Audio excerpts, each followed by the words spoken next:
hurry back to Vimara Village and see what's going on.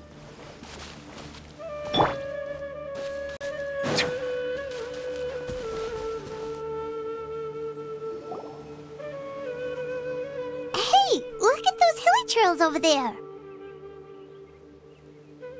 Weren't they acting super agitated just a little while ago? Why are they so calm all of a sudden?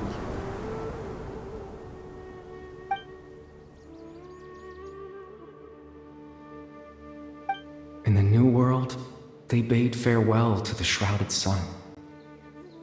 At last, they no longer needed to dwell on their suffering, or try to differentiate between various thoughts of blasphemy.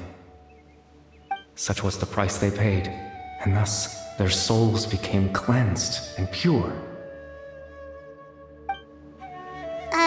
Did you hear that? What was that sound just now?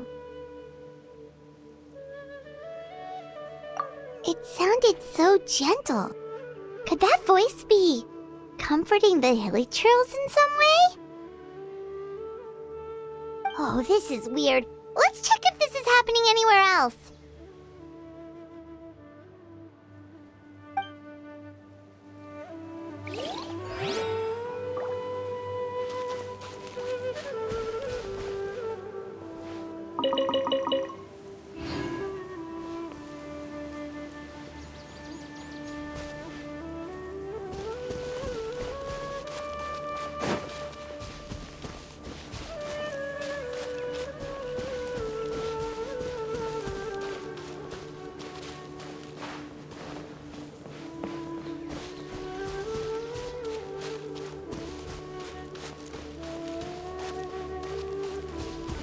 Where are you going? We still haven't finished what Dane asked us to do.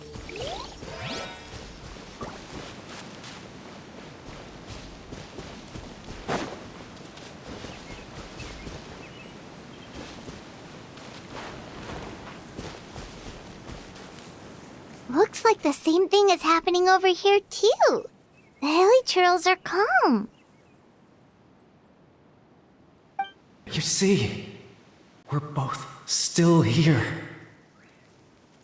We've reclaimed an endless amount of time to love. Release your tears. You no longer need to hold back your sorrow.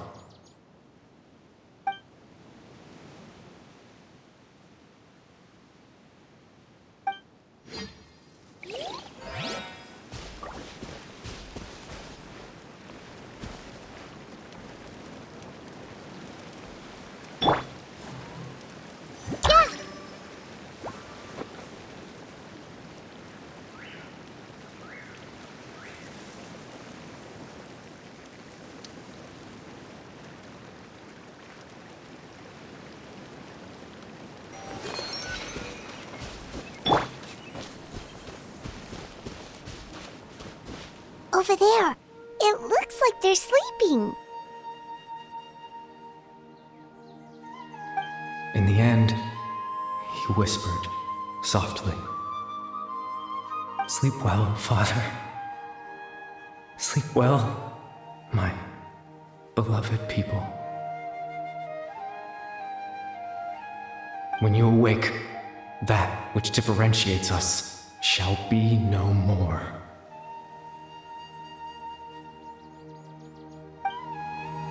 It almost sounds like a poem or some kind of story. Well, now that the hilly trails have calmed down, Vimara Village should be safe at least. Let's put this situation to the side for now. Dane said this might be our chance to find the missing villager, so we should head back to Vimara Village before it's too late.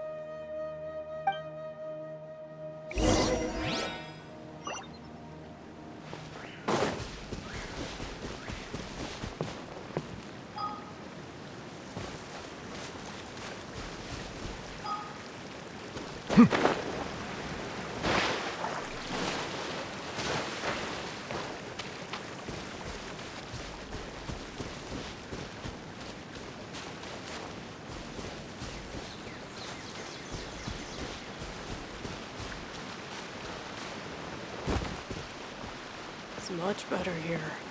And we're running around for some research topic.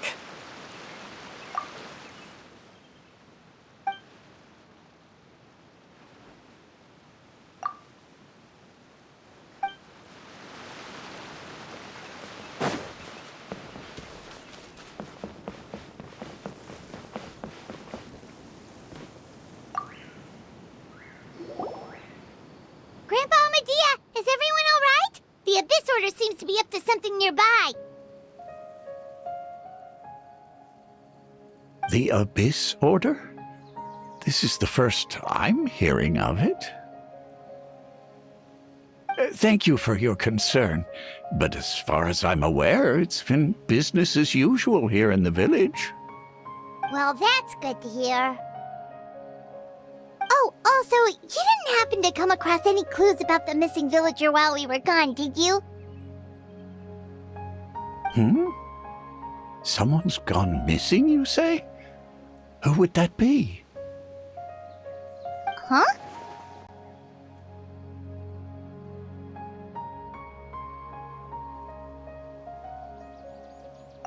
You know, the young guy from Vamara Village.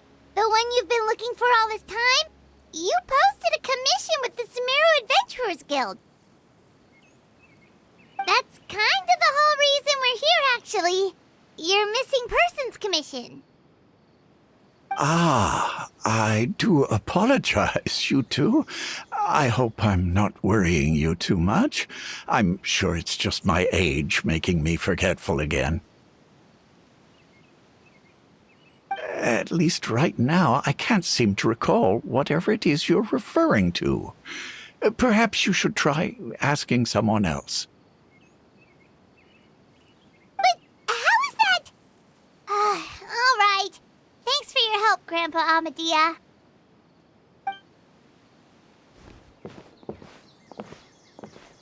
Something's definitely not right. We just talked to Grandpa Amadea about the missing villager. There's no way he could have forgotten all about him just like that. What do you think, Traveler? Could everyone's memories of the missing villager have been erased again? You're right. We should narrow down the possibilities first. Let's go ask someone else then.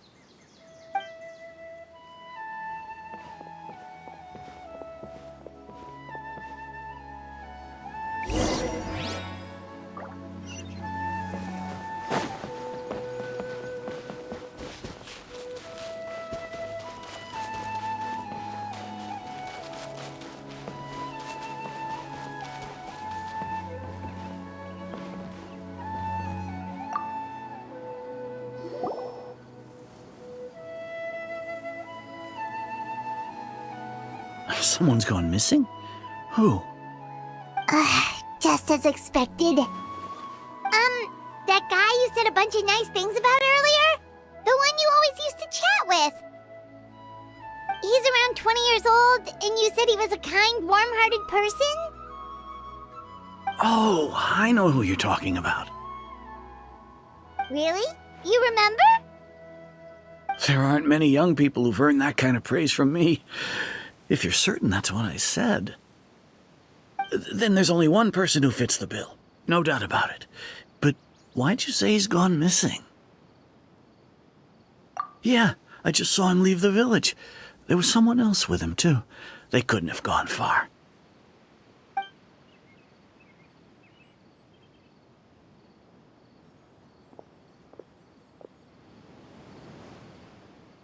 Strange. Bayram seems to remember him. And apparently he just saw him? Do you think maybe it's not that there's something wrong with people's memories, but that we've somehow returned to a time before he went missing?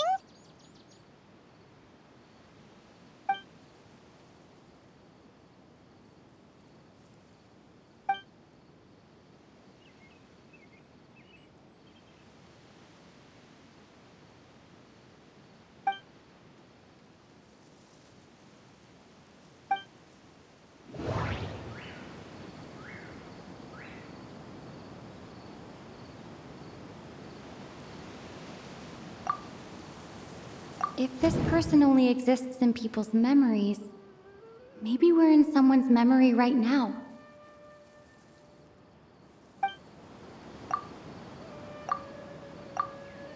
Just like what happened with Greater Lord Rukkhadevata, no one remembers him, because there's been a change in people's memories. If we really did travel back to a time before he disappeared, that could explain why the villagers said he hadn't gone missing. No, Bahram still remembers him. He just forgot about the fact that this person went missing.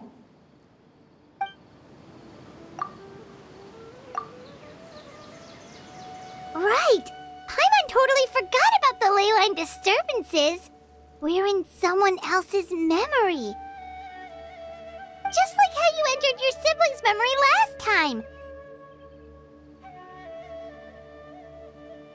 That would also explain why we seem to be at a time before he went missing.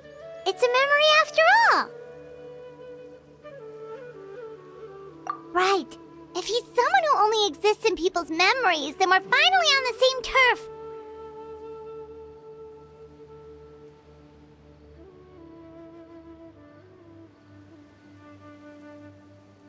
But didn't Bayron just say that he saw him leave the village with someone? Where should we go look for him? Who knows how long this ley line disturbance is gonna last? We might not have that much time, and we don't even know whose memory this is.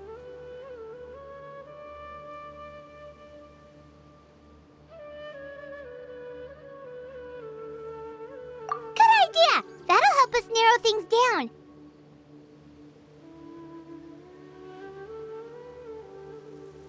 We pretty much figured out that the missing villager has the ability to...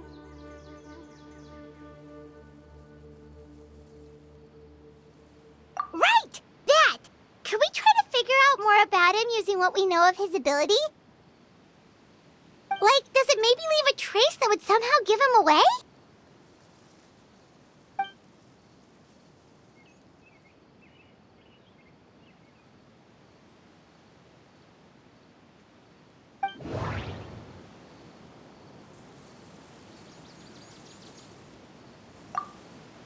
All the memories seem to be set in or near Vimara village, but I'm still not sure if they're restricted to this location.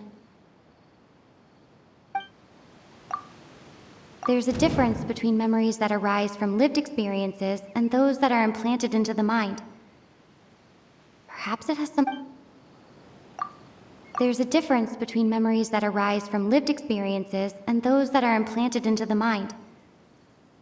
Perhaps it has something to do with time. If time is allowed to pass within the false memories, there's a higher chance they might conflict with someone's original recollection. That would make it much harder to avoid suspicion. Maybe not. We don't have any way to prove whether certain memories were simply forgotten or never existed in the first place.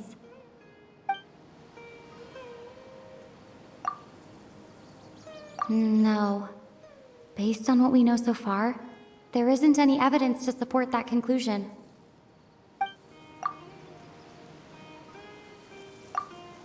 No wonder! All this time and the sky hasn't changed a bit! That must mean time isn't passing! That's the tell of the fake memories!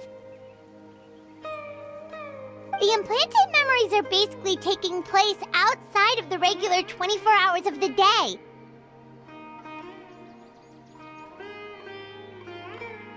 If the memories included the regular passage of time, it would be easy for people to tell that something was off. Like there could be overlap or something. People might start to wonder why they remember doing two different things at the same time of day. That's why he makes sure the memories take place at a specific moment in time rather than over a period of time.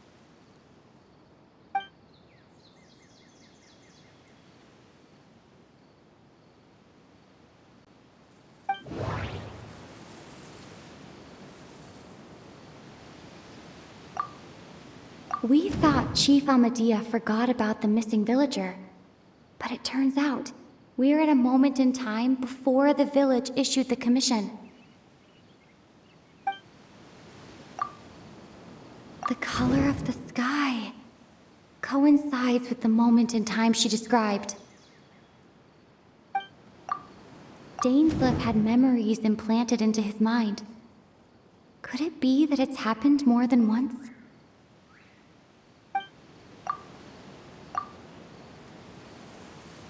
Oh, right! That's exactly what Atosa described!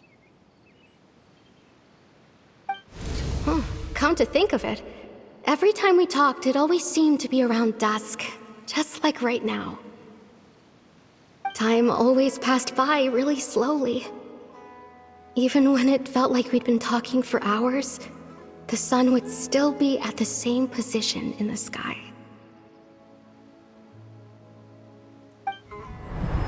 Yep, that has to be it! This is definitely Atosa's memory. Yeah, that's where they'll be!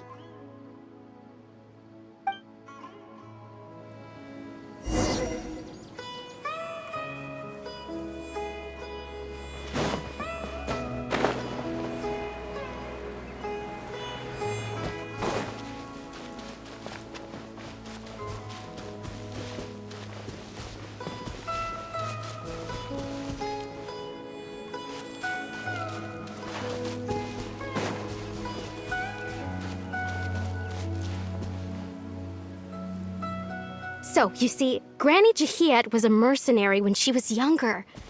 She just talks like that out of habit. She's not trying to scare the children on purpose. Oh, there I go again. Always talking about my own things.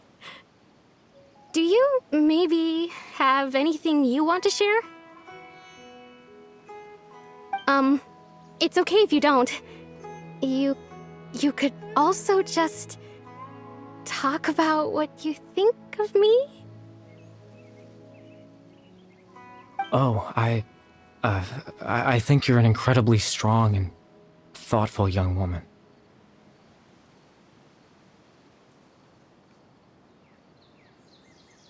You'll meet many amazing people and live a very happy life. You won't miss someone like me. Huh? Are those your friends over there?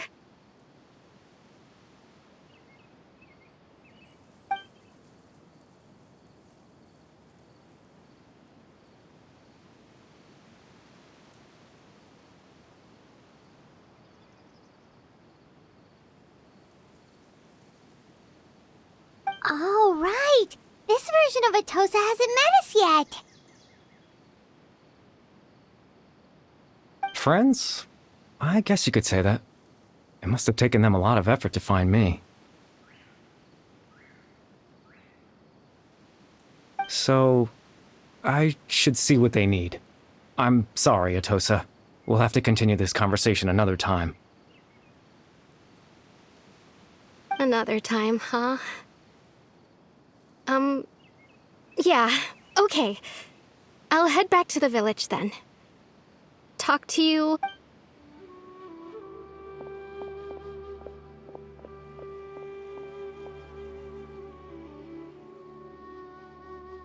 It's nice to see you, Traveler. I believe this is the first time we've met.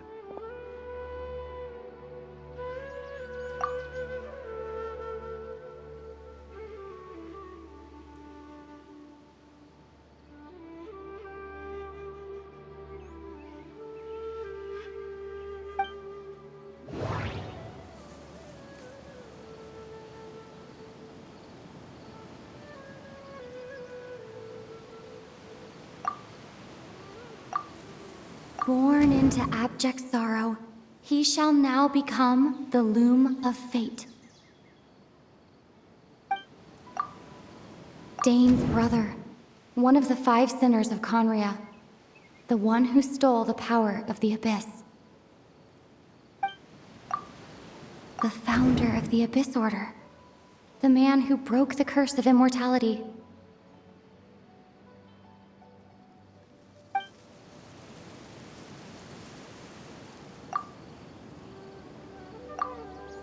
You're Kari Bear Alberic. Oh, you know me? That's quite the surprise. I don't believe I've met you before. Oh, I see. It was the memory, wasn't it? Your sibling's memory. You saw the me from back then.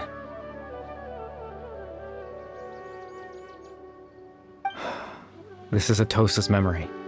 I came here to say goodbye to her. But I suppose I'll just leave her a message instead. Come, let's find somewhere else to talk.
I suppose you could call it the realm of my consciousness. I'm someone who no longer exists in the real world, after all, as you well know. It's nothing. I still have enough strength to play the part of a good host. I've always hoped that I'd get the chance to talk to you like this, and now, the time has finally arrived.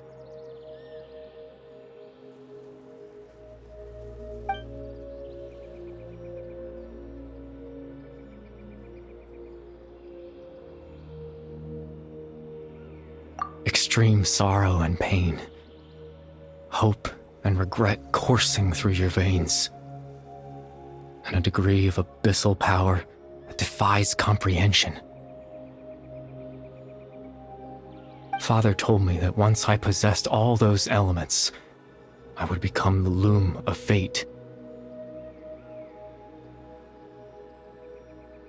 But, despite his intentions for me, I never truly became the loom of fate. I was merely used as a means for its construction.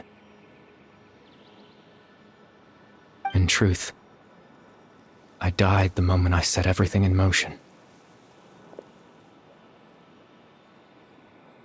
The person you see before you now is nothing but a remnant of consciousness left over within the loom of fate.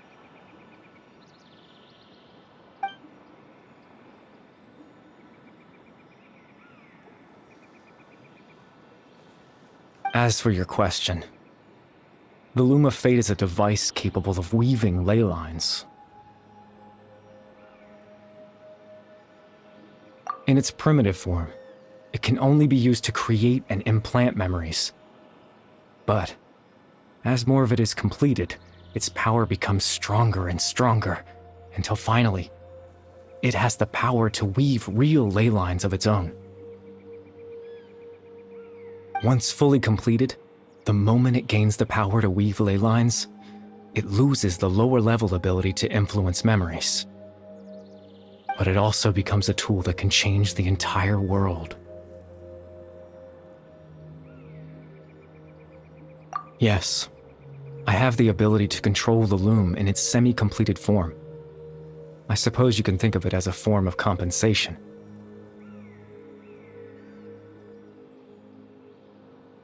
After all, its existence cost me my life.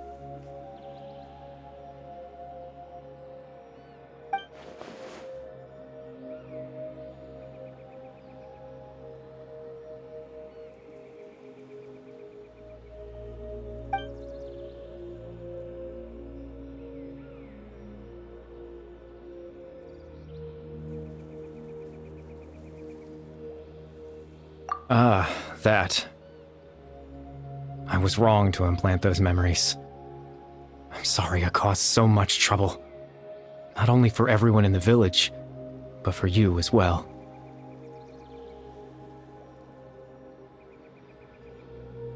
I just wanted them to feel like I once existed in this world.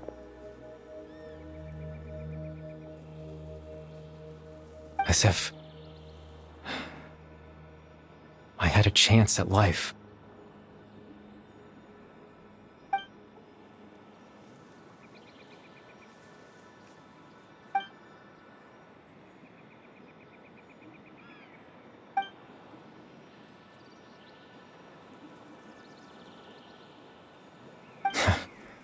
I know what you must be thinking. Why would I do something so meaningless?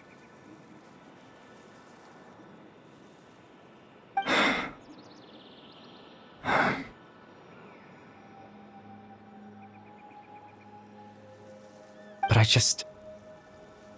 just couldn't accept it.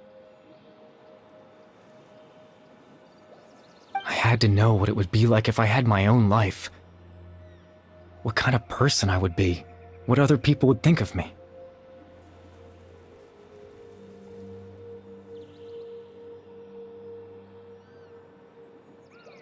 Chief Ahmadiyya, Baram, Granny Jahiyat, Atosa.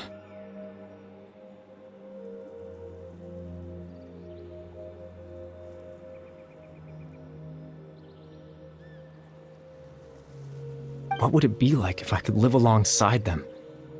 No cataclysm, no curse. Just a quiet life in a peaceful village.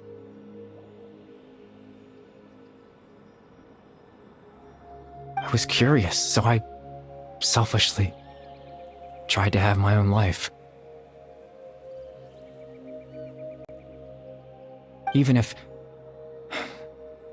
that meant piecing together the version of myself that could have been, one memory at a time.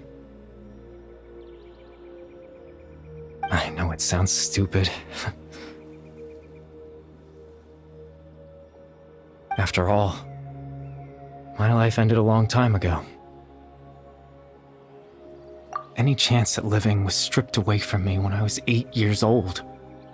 My consciousness left to mature in an illusory world of nothingness.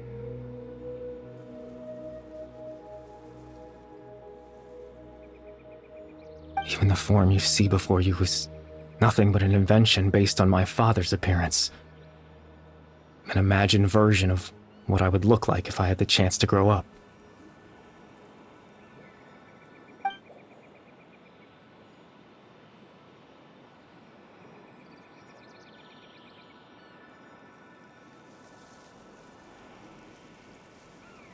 I know.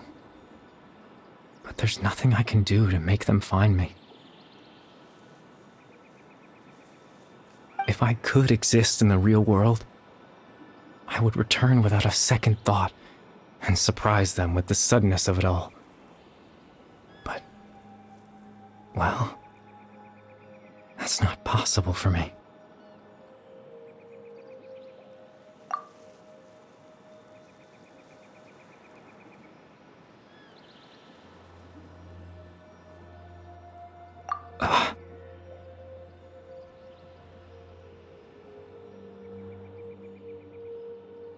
I know.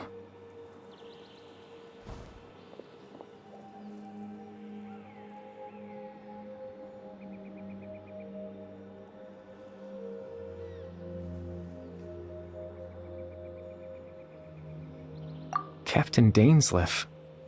Twilight's sword, you mean? No need to meet up with him. Things should already be settled on his end.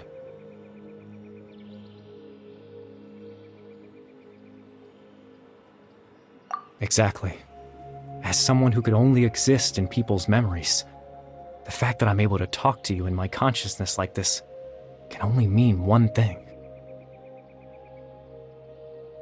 The loom of fate has already been completed.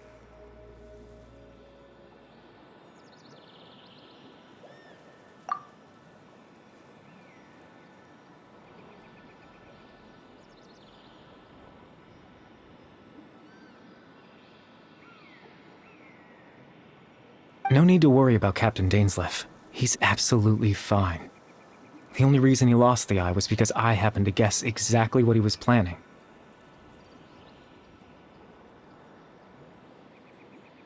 Captain Dainsleif has had the eye inside his body this whole time, hasn't he? His plan was to lure the Abyss Order to a false location, capitalizing on their pursuit of the eye in order to have the chance to confront the prince. He would then hand the eye to you and tell you to take it away from that location.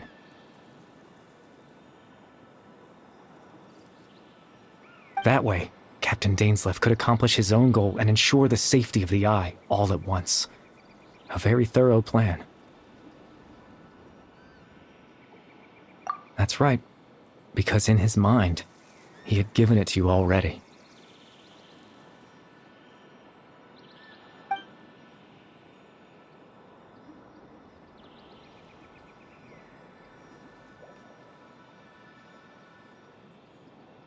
Before you two entered that false location.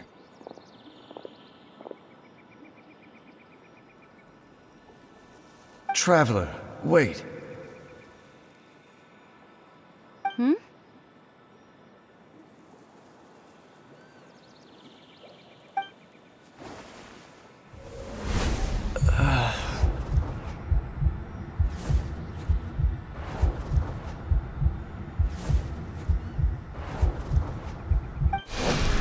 We've no time to lose.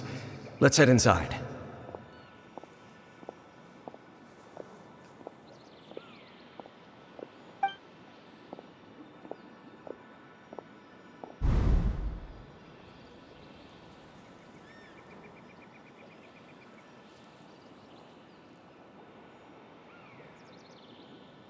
That was when I implanted the memory of him handing you the eye.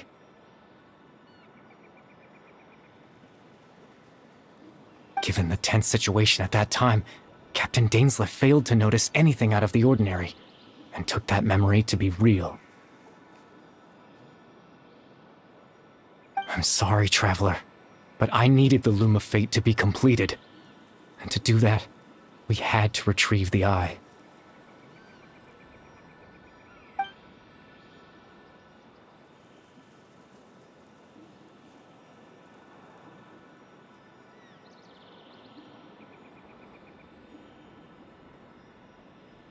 I promise I'm not trying to conceal anything from you, but I truly have no idea what the Prince is planning.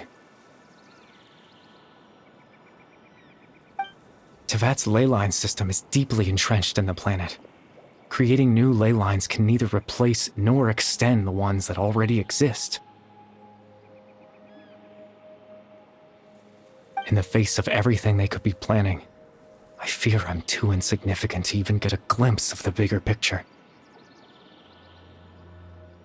In any case, I had my own use for the Loom of Fate, and my goal, at least, has been achieved. You remember my father, don't you? Clotar Alberic. I believe you saw him in your sibling's memory. After he used the power of the Abyss to restore consciousness to my hilichurl form, I suffered from an indescribable level of mental anguish. To comfort me, my father told me a story, that this was a fairy tale world where I had to take on the form of a little monster.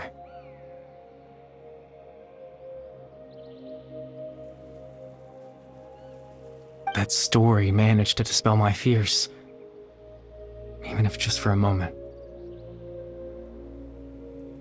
My goal was simple: to use the Loom of Fate in its near-completed form, when its ability to create memories was at its strongest. To implant a specific memory into the minds of the hilichurls.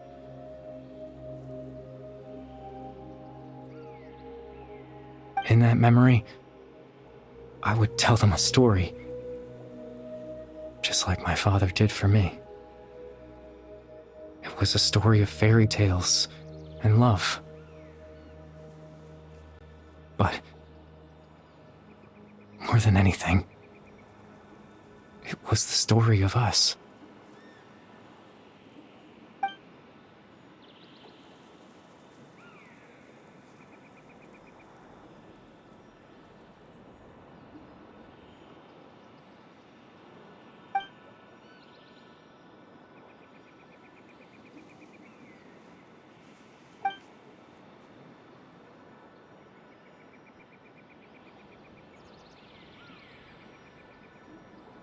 I can't change the world.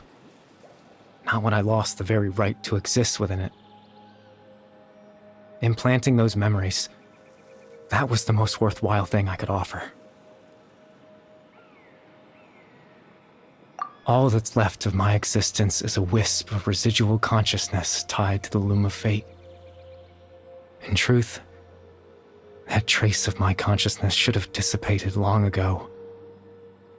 My goal was the one thing that allowed me to hold on all this time. But now, the bedtime story is finished. And it's finally time to rest.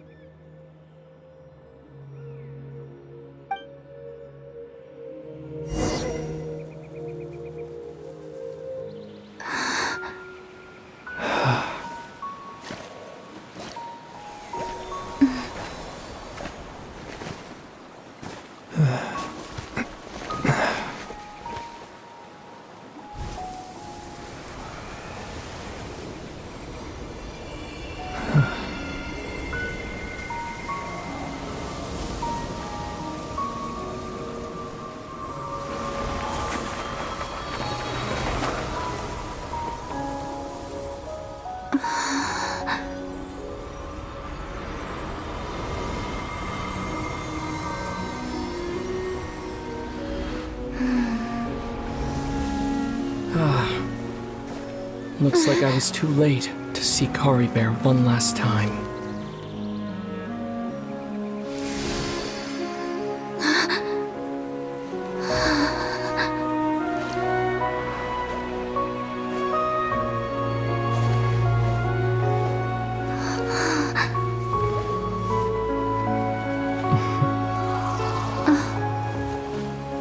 Kari Bear's consciousness is gone, and this space will soon disappear along with it.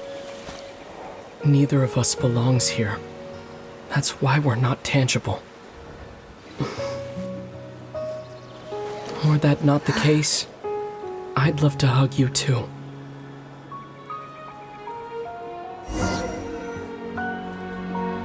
Well, how about a conversation?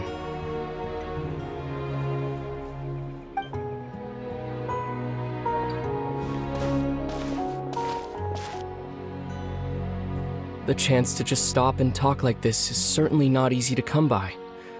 Wouldn't you agree?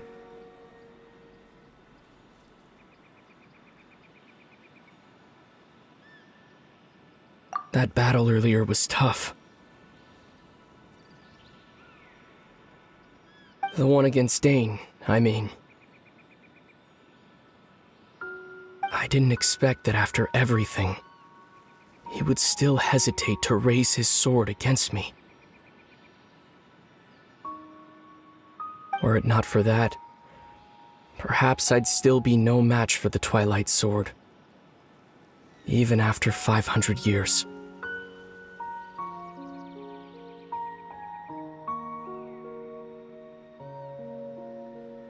The Loom of Fate, huh? I still haven't found a way to utilize it to its full potential. But there's still time.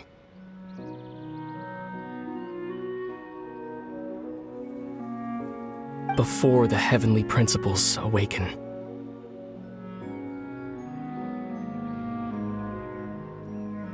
Yes, for 500 years now, ever since the cataclysm in Conria, there's been no sign of activity. Not long ago, you witnessed the Hydro Archon destroy her divine throne, yes? Such a flagrant disregard for the rules, and still Celestia took no action. I suppose that's proof enough of the Heavenly Principle's situation.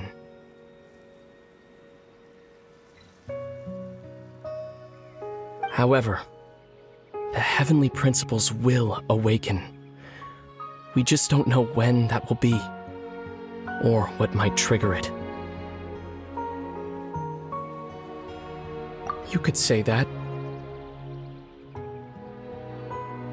Just look at Kari Bear. He was so pure and single-minded. The space we now find ourselves is a perfect representation of who he was. Quiet and peaceful.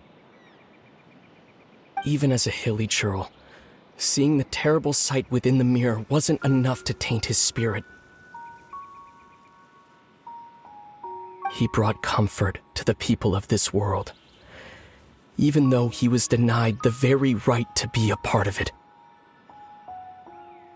So ask yourself this. Who was it that deprived him of that right to exist? Of course, that's only one example. My feelings about the Heavenly Principles are too complicated to explain in just a few words.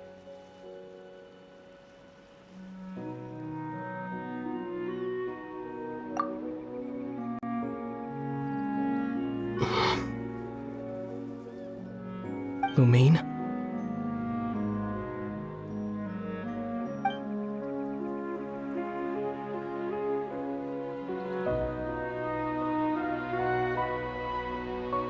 You're the only one in this world who calls me that.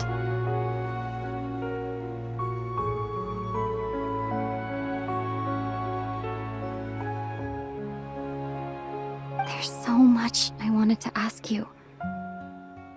But for some reason, I'm not interested in asking those questions right now.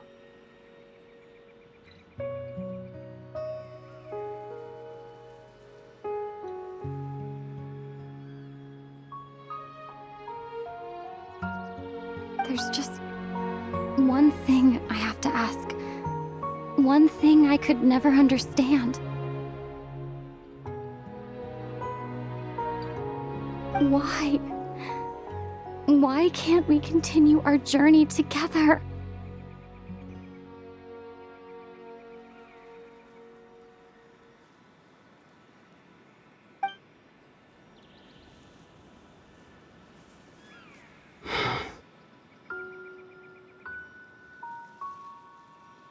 At the end of my journey, I arrived at a place known as the Sea of Flowers at the end.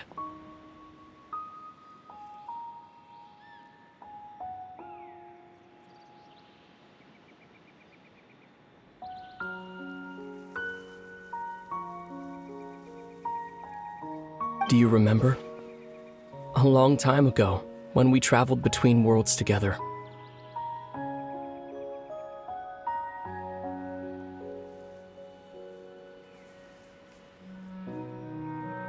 You told me you wanted to find a place in the universe where that one flower was in full bloom.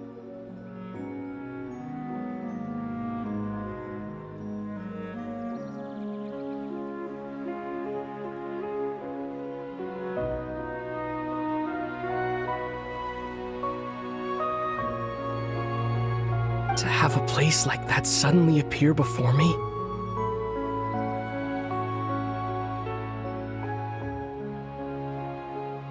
Well, would you think of that as a coincidence?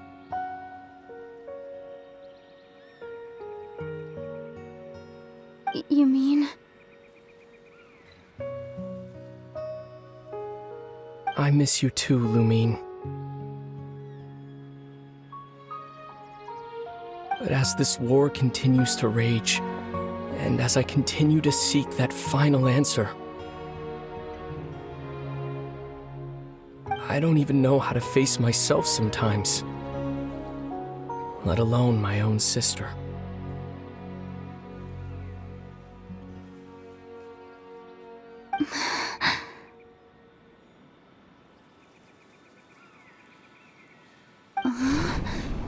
What's going on? This space has lost its tether. I doubt it'll be able to exist much longer. In fact, aside from our ability to physically interact with each other, there's something else you should know about this space. With Kari Bear gone, we won't be able to remember anything that happened here.